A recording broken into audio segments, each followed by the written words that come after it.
Good evening, class. In your chemistry, we were studying the chapter 4, chemical bonding and molecular structure. In the previous class, we learned about the octet rule and the bond parameters also, and we learned about the Fajans rule. ठीक है, जिसमें मैंने आपसे कहा था कि इन सब bond parameters के बाद एक न्यू थ्योरी आई, that is VSEPR theory, that is valence shell electron pair repulsion theory. ठीक है, अब इस थ्योरी की आने की वजह क्या थी कि ऐसा क्या हो गया कि ऑक्टेट थ्योरी कंप्लीटली फेल हो गई, या लुईस ने ऐसी कौन सी चीजें एक्सप्लेन नहीं की थी जिसकी वजह से हमें वेस्पर थ्योरी स्टडी करना पड़ा. तो इसको समझने के लिए एक छोटा सा हम पहले प्रीवियस क्लासेस के कुछ कॉन्सेप्ट्स को और क्लियर करते हैं. जैसे कि हमने पढ़ा था BeF2, ठीक है, एंड S2.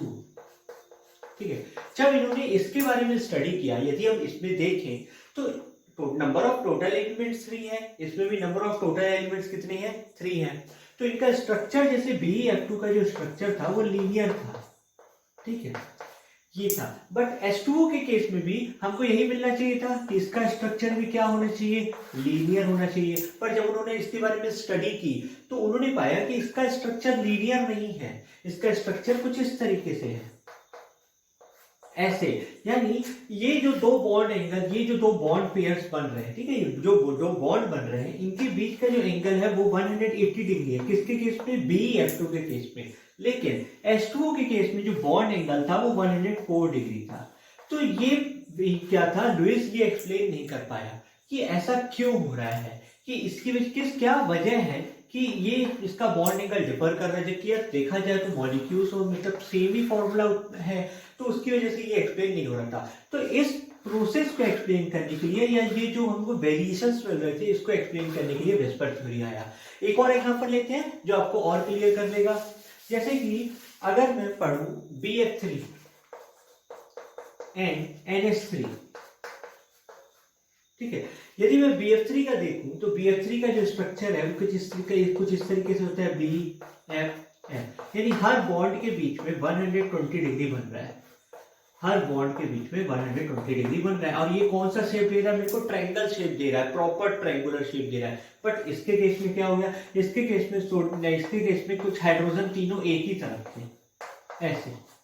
ठीक है, जैसे कि मैं आपको एक सिंपल सा समझाता हूं कि सॉरी, जैसे ये मान लीजिए एक प्लेन है, ठीक है, ये नाइट्रोजन है मेरी, मान लीजिए ये मेरा जो पॉइंट है ये नाइट्रोजन है. तो इसमें पाया गया कि एक हाइड्रोजन ऐसे है, एक हाइड्रोजन ऐसे है और एक हाइड्रोजन इस तरफ है. यानी हाइड्रोजन ऊपर है ही नहीं. तो ऐसा क्यों हो रहा था कि इनके बीच का जो बॉन्ड एंगल है वो 102 डिग्री आ रहा है, जबकि इसके केस में तो 120 डिग्री हो रहा है. और साथ ही साथ हाइड्रोजन सारे के सारे डाउनवर्ड क्यों है, ऊपर क्यों नहीं है. तो ये एक्सप्लेन करने के लिए आया वेस्पर थ्योरी. तो वेस्पर ने क्या थ्योरी दी, हम पहले उसको स्टडी करेंगे.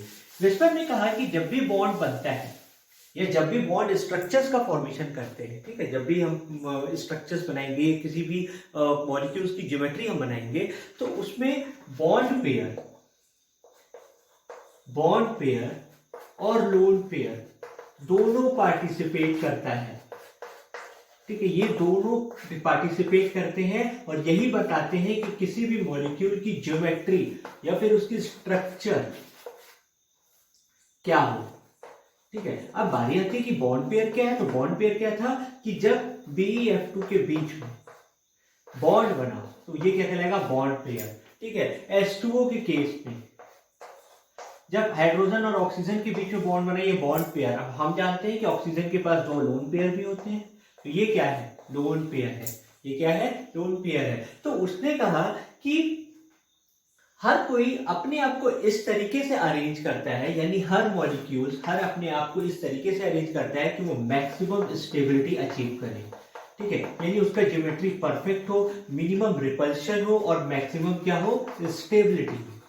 तो ये दो पॉइंट हमको याद रखते हैं, maximum stability and minimum repulsion. क्योंकि सब तो इलेक्ट्रॉन्स है, ये भी इलेक्ट्रॉन के बीच में बॉन्डिंग बन रहा है, ये भी इलेक्ट्रॉन है, ये भी इलेक्ट्रॉन है. तो इलेक्ट्रॉन आपस में क्या करते हैं, रिपल्शन क्रिएट करते हैं. तो वो अपने आप को 3D स्ट्रक्चर्स में या स्पेस में कुछ इस तरीके से अरेंज करते हैं कि उन इलेक्ट्रॉन्स के बीच में मिनिमम रिपल्शन हो और मैक्सिमम स्टेबिलिटी उनके बीच में मेंटेन रहे, जिसकी वजह से वो अपने आप को इस तरीके से अरेंज करते हैं.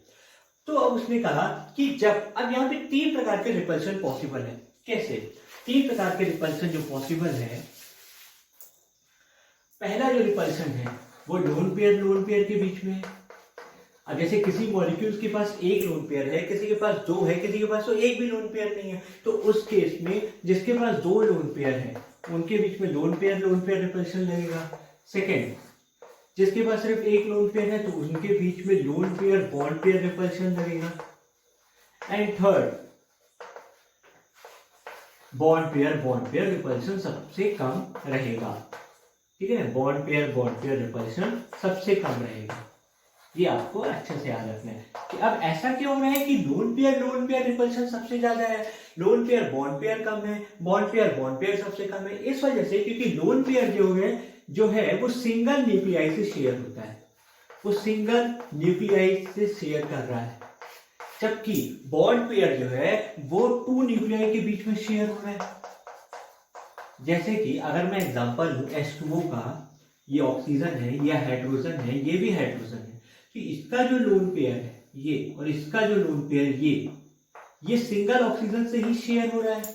ठीक है, इसमें तो कोई दूसरा न्यूक्लियाई आकर के मेरा शेयरिंग नहीं कर रहा है किसका। और जबकि बॉन्ड पेयर में क्या है, एक इलेक्ट्रॉन जो है वो ऑक्सीजन के न्यूक्लियाई का है और एक इलेक्ट्रॉन जो है वो हाइड्रोजन के न्यूक्लियाई का है। यानी बॉन्ड पेयर के जो दोनों इलेक्ट्रॉन्स है वो अपने अपने न्यूक्लियाई से क्या हो रहे हैं, शेयर हो रहे हैं। तो इस केसेस में रिपल्शन बहुत कम आता है, यानी ये हाईली एनर्जेटिक नहीं रहते हैं। जबकि लोन पेयर में क्या है, वो सिंगल एटम्स के न्यूक्लियाई से शेयर हो रहे हैं, जिसकी वजह से उनके बीच में रिपल्शन बहुत ज्यादा होता है। तो जो लोन पेयर रिपल्शन रहेगा वो मैक्सिमम रहेगा। उसके बाद लोन पेयर बॉन्ड पेयर जो रिपल्शन रहेगा वो सेकंड नंबर पे आएगा, और बॉन्ड पेयर रिपल्शन जो रहेगा वो कम रहेगा। यानी दो बॉन्ड के बीच में एंगल कौन डिसाइड करवाएगा मेरा, लोन पेयर या फिर लोन पेयर बॉन्ड पेयर। जैसे कि NH3 का केस था ऐसे वाला। ठीक है, तो इसके बीच में जो जो एक लोन पेयर आएगा, ये लोन पेयर डिसाइड करेगा कि ये बॉन्ड इनके बीच में एंगल कितना रहेगा, ये कितना रिपल्शन प्रोवाइड करा रहा है। ठीक है, तो इस बेसिस पे इनके बीच का बॉन्ड एंगल का फॉर्मेशन होता है। तो होप इतना आपको क्लियर होगा कि वैलेंस बॉन्ड विस्पर थ्योरी ने क्या कहा। विस्पर थ्योरी ने कहा कि ज्योमेट्री डिसाइड करने में lone pair as well as bond pair दोनों का योगदान रहता है। ठीक है, चाहे वो पार्टिसिपेट करे चाहे नहीं करे, लेकिन उनका ज्योमेट्री फॉर्मेशन में बहुत बड़ा इंपॉर्टेंस होता है। फिर उन्होंने कहा कि लोन पे हर कोई अपने आप को किस तरीके से स्पेस में अरेंज करता है या किस तरीके से ज्योमेट्री में अरेंज करता है ताकि उनके बीच में मिनिमम रिपल्शन हो और मैक्सिमम स्टेबिलिटी अचीव करे।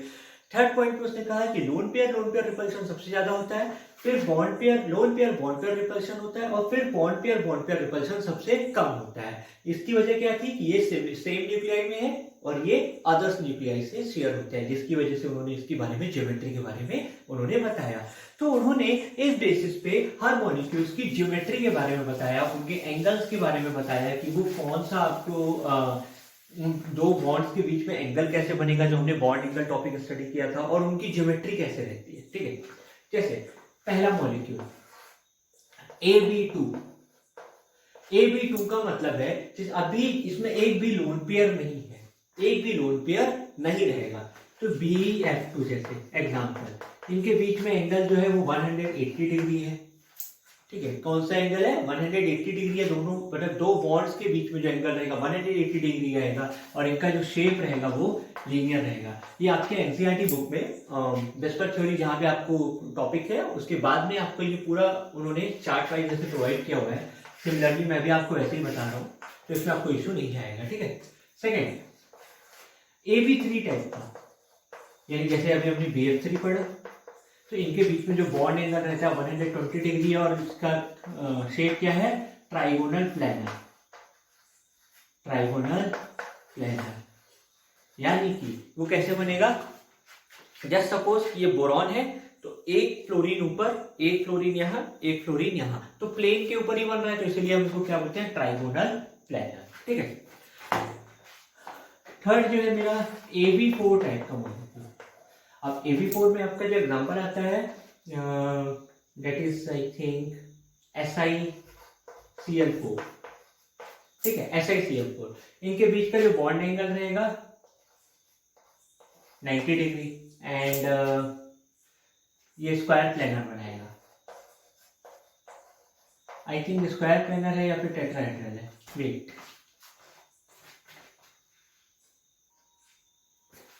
सॉरी क्लास, SiCl4 का जो स्ट्रक्चर है वो टेट्राहेड्रल रहता है। ठीक है। एंड आई श्योरली, मुझे इसका बॉन्ड एंगल अच्छे से याद नहीं है, वो आपको मैं नेक्स्ट क्लास में बता दूंगा, या फिर आप लोग एनसीईआरटी से इसको रीड कर सकते हैं। फोर्थ जो कंपाउंड था मेरा वो AB5 टाइप का था। AB5 टाइप में जैसे आ जाता है PCl5, ठीक है, PCl5। यहाँ पे टोटल 2 टाइप्स के बॉन्ड्स रहते हैं, ठीक है। एक रहता है एक्सियल और एक रहता है इक्वेटोरियल, एक्सियल एंड इक्वेटोरियल। वो कैसे है तो उसको थोड़ा यहाँ से हमें स्ट्रक्चर बना के समझना पड़ेगा। स्ट्रक्चर उसका कुछ ऐसे रहेगा, एक फॉस्फोरस, एक क्लोरीन, एक क्लोरीन, एक क्लोरीन, फिर एक क्लोरीन ऊपर और एक क्लोरीन नीचे, ठीक है। यानी कि अगर मैं इसको समझना चाहूँ तो जस्ट सपोज कि ये मेरा फॉस्फोरस है, ठीक है, ये मेरा फॉस्फोरस है, जैसे ये सपोज एक क्लोरीन, एक क्लोरीन, एक क्लोरीन, ठीक है।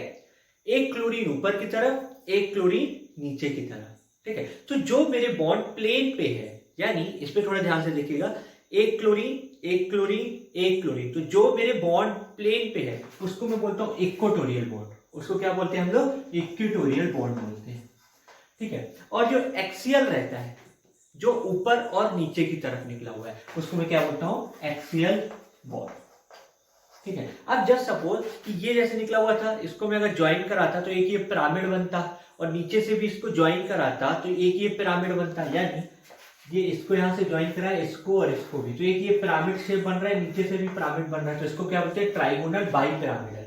इसका शेप क्या रहता है? Trigonal bi pyramidal. तो होप आप लोगों को स्ट्रक्चर क्लियर होगा कि ये कैसे है, trigonal bi pyramidal. Hope class इतना क्लियर होगा कि एक्सियल बॉन्ड और इक्वेटोरियल बॉन्ड कैसे का फॉर्मेशन हमको करना है, ठीक है। नेक्स्ट जो हमारा कंपाउंड है वो है AB6 टाइप का, AB6, और इसका एग्जांपल है आपका SF6, ठीक है। SF6 का जो स्ट्रक्चर रहता है वो ऑक्टाहेड्रल रहता है, ऑक्टाहेड्रल। यानी ये भी सिमिलरली उसी की तरह मतलब कैसे? ये S सल्फर, एक क्लोरीन, एक क्लोरीन, एक क्लोरीन, एक क्लोरीन, एक क्लोरीन ऊपर की तरफ, एक क्लोरीन नीचे की तरफ। अगर मैं सबको ऐड कर दूं तो टोटल 8 साइड्स बनेंगे। वो 8 साइड्स क्या कहलाता है? मेरा ऑक्टाहेड्रल। तो होप क्लास इतना आपको क्लियर होगा कि ऑक्टाहेड्रल कैसे बनेगा। फिर से एक सल्फर, एक क्लोरीन, एक क्लोरीन, एक क्लोरीन, एक क्लोरीन, एक क्लोरीन ऊपर, एक क्लोरीन नीचे, तो वो कौन सा बनाता है? ऑक्टाहेड्रल। लास्ट जो है मेरा वो AB7 टाइप का है, और उसका एग्जांपल है IF7, एंड इसका जो स्ट्रक्चर रहता है वो है pentagonal bi pyramidal, pentagonal bi pyramidal.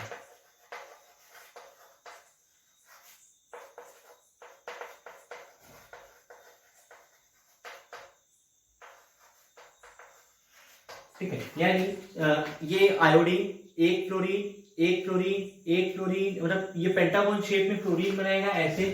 ये आयोडीन, एक क्लोरीन ऊपर, एक क्लोरीन ऐसे, एक ऐसे, एक ऐसे, एक ऐसे, तो ये फ्लोरीन बना दिया पेंटागोन शेप में, ठीक है। ये पेंटागोन शेप में बनाएगा, एक ऊपर की तरफ क्लोरीन, एक नीचे की तरफ क्लोरीन, एक ऊपर और एक पीछे की तरफ, तो ये क्या बनाता है? Pentagonal bi pyramidal. अब होप आप सबके मन में एक सवाल आ रहा होगा कि मैंने इनका बॉन्ड एंगल क्यों नहीं बताया, ठीक है। SF6 का और इसका थोड़ा बॉन्ड एंगल मुझे थोड़ा कैलकुलेट करने में प्रॉब्लम जा रही है। PCl5 का मैं आपको क्लियर कर देता हूँ कि इसका बॉन्ड एंगल कैसे निकालेंगे। 3 एंगल मेरे यहाँ साइड बन रहे हैं कॉपी में, प्लेन में, तो ये 120 डिग्री बनाएगा, जैसे कि हमारा AB3 टाइप का जो बना रहा था 120 डिग्री, और एक ऊपर की तरफ है और एक नीचे की तरफ है। तो जो इक्वेटोरियल बॉन्ड रहते हैं वो 120 डिग्री के इंक्लाइंड रहते हैं, और जो एक्सियल बॉन्ड है वो 90 डिग्री में इंक्लाइंड रहता है, ठीक है। एक ऊपर है और एक नीचे है, तो ऑटोमेटिकली क्या है? परपेंडिकुलर है वो प्लेन के, और परपेंडिकुलर हमेशा क्या बनाता है? 90 डिग्री बनाता है। तो ये तो थे सारे सिंपल केसेस जिसमें एक भी लोन पेयर नहीं आ रहा है, लोन पेयर नहीं आ रहा है। यानी पहले हमने AB2 पढ़ा, AB3 पढ़ा, AB4, AB5, AB6, AB7, ऐसे करके हमने हर किसी का एग्जांपल भी स्टडी कर लिए। लेकिन अगर इन दी केस उसमें लोन पेयर आ जाए तब क्या करेंगे? जैसे कि AB2E, AB2E2 फर्स्ट एग्जांपल, यानी ऐसा मॉलिक्यूल है और जिसमें 2 लोन पेयर है। E का मतलब क्या है? Lone pair. तो ऐसा कौन सा एग्जांपल है मेरा? H2O है। H2O के पास दो बॉन्ड पेयर होता है, Ab2 का मतलब है कि दो मॉलिक्यूल्स के बीच में बॉन्ड बन रहा है, और E2 का मतलब होता है कि दो लोन पेयर है। तो ऑक्सीजन के पास दो लोन पेयर होते हैं, तो इसका शेप क्या है, वी शेप है। इसका शेप क्या है, वी शेप है। अब Ab3E की बात करूं तो इसमें एग्जांपल है एमोनिया।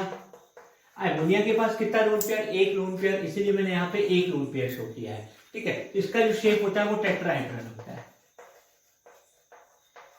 अब जैसे मैंने SiCl4 की बात की थी, ठीक है, तो इसका स्ट्रक्चर हम स्क्वायर प्लेनर भी बोल सकते हैं, बट यूजुअली ये पाया गया कि इसके जो बॉन्ड एंगल है वो अपनी मैक्सिमम स्टेबिलिटी अचीव करने के लिए क्या करते हैं, टेट्राहेड्रल शेप को ऑक्यूपाई करते हैं। स्क्वायर प्लेनर भी कहना सही है, बट टेट्राहेड्रल भी हम कह सकते हैं, क्योंकि टेट्राहेड्रल में दो बॉन्ड्स के बीच में एंगल मैक्सिमम रहता है, और जितना मैक्सिमम एंगल रहेगा उतनी मैक्सिमम स्टेबिलिटी अचीव कर पाएंगे उन लोग। ठीक है, तो दोनों कहना सही है, कोई गलत नहीं है। एंड इसके अलावा जैसे एक और कंपाउंड है आपका SF4। SF4, अगर मैं सल्फर की बात करूं और फ्लोरीन की, तो सल्फर के पास टोटल आउटर मोस्ट में 6 इलेक्ट्रॉन्स होते हैं। ठीक है, एक फ्लोरीन यहां से जुड़ गया, एक फ्लोरीन यहां से जुड़ गया, एक फ्लोरीन यहां से, और एक फ्लोरीन यहां से। ठीक है, तो एक लोन पेयर इसके पास रिमेनिंग है, बिल्कुल है। तो इसका स्ट्रक्चर क्या बन गया, Ab4E। थोड़ा फिर से समझते हैं, SF4 में जब मैं SiCl4 बताया तो वो तो बिल्कुल ठीक था, वो कौन सा कंपाउंड था, Ab4 कंपाउंड था। लेकिन अगर मैं SF4 की बात करूं तो SF4 के पास देखूं अगर मैं, तो टोटल सल्फर के पास 6 इलेक्ट्रॉन्स होते हैं, और एक इलेक्ट्रॉन यहाँ, एक यहाँ, एक यहाँ, एक यहाँ, दो यहाँ। ठीक है, तो एक तो फ्लोरीन शेयर कर लिया, एक ये वाले फ्लोरीन ने, एक ये वाले ने, एक ये वाले ने, फिर भी इसके पास एक लोन पेयर रिमेनिंग है। तो इसका जो शेप बनता है वो सी-शॉ शेप बनता है। कौन सा शेप बनता है, सी-शॉ शेप बनता है। तो अगर हम देखें तो ये सी-शॉ टाइप का है, सी-शॉ ऐसे ही रहता है, एक जन यहाँ बैठता है, एक जन यहाँ बैठता है। तो ये देखिए लोन पेयर का वो नहीं, हम नहीं शो करते हैं, हम सिर्फ बॉन्ड पेयर को स्ट्रक्चर में शो करते हैं, लेकिन उसकी ज्योमेट्री डिसाइड कौन करवाता है, लोन पेयर भी उसकी ज्योमेट्री क्या करता है, डिसाइड करवाता है। तो उसके बॉन्ड पेयर किस तरीके से अरेंज है हम वही कंसिडर करके चलते हैं, जैसे H2O में ऐसे था। ठीक है, तो आपको इसका स्ट्रक्चर क्या बन जाता है, Ab4E में SF4 का सी-शॉ बनता है। अब ऐसे एक और कंपाउंड है जो टी शेप बनाता है, जैसे कि आप ले सकते हैं ClF3। क्लोरीन के पास टोटल 7 इलेक्ट्रॉन उसके आउटर मोस्ट में। ठीक है, अब कैसे हो जाएगा, इसमें एक क्लोरीन यहां से आ गया, नहीं wait, sorry I am little bit confuse. इसका शेप ऐसे बनेगा and 2 lone pairs from here, total 7 electron. हाँ, तो जैसे क्लोरीन एक लोन पेयर यहाँ, एक यहाँ, एक यहाँ, टोटल 7 इलेक्ट्रॉन्स मुझे शो करने हैं। तो एक क्लोरीन यहाँ, एक क्लोरीन यहाँ, एक क्लोरीन यहाँ, और 2 लोन पेयर ऊपर की तरफ। ठीक है, तो इसका स्ट्रक्चर जो बनता है वो इस तरीके से बनता है। तो अगर मैं इसको इग्नोर करूं तो ये टी शेप बना रहा है। ठीक है, ये टी शेप कैसे बना रहा है, एक क्लोरीन यहाँ, एक क्लोरीन यहाँ, एक क्लोरीन यहाँ, 2 लोन पेयर ऊपर की तरफ, तो टी शेप का फॉर्मेशन कर रहा है। तो टी शेप के फॉर्मेशन से ये कौन सा कंपाउंड हो जाएगा, Ab3E2। हमने Ab3E भी पढ़ लिया, NH3, Ab3E2 में क्या आ जाता है, ClF3n, जिसके पास 2 लोन पेयर है, वो क्या है, टी शेप है। तो विस्पर थ्योरी ने इतना एक्सप्लेन कर दिया कि किसकी कौन कौन सी ज्योमेट्री रहेगी, किस बेसिस पे ज्योमेट्री रहेगी, ये उसने परफेक्टली एक्सप्लेन कर दिया। लेकिन अभी भी इसमें कुछ कमियां थी। कमियां ये थी कि ये नहीं बता पा रहा था कि यार कैसे लोग आपस में बॉन्ड बना रहे हैं, कैसे इसका लोन पेयर भी पार्टिसिपेट कर रहे हैं, कैसे बॉन्ड पेयर आपस में मिलकर के ज्वाइन कर रहे हैं, ये नहीं बता पाया। ऊपर से ये मैग्नेटिक प्रॉपर्टीज एक्सप्लेन नहीं कर पा रहा था कंपाउंड्स की, कि मैग्नेटिक प्रॉपर्टी क्या है, कि ये मैग्नेट्स के प्रेजेंस में आते ही अट्रैक्ट करेगा कि रिपेल करेगा, ये सब एक्सप्लेन नहीं कर पा रहा था। तो जिसको हम नेक्स्ट क्लास में हम स्टडी करेंगे, जिसको एक्सप्लेन करने के लिए एक न्यू थ्योरी आई। बट फिलहाल आप लोगों के लिए ये थ्योरी समझना बहुत इंपॉर्टेंट है। इन द केस यदि आपको नहीं समझ में आ रहा है तो आप मुझे कमेंट में करके बताइएगा कि सर हमको समझ में नहीं आया है, आप फिर से समझा दीजिए, मैं फिर से आपके लिए ये क्लास प्रिपेयर कर दूंगा। Okay class, take care all of you.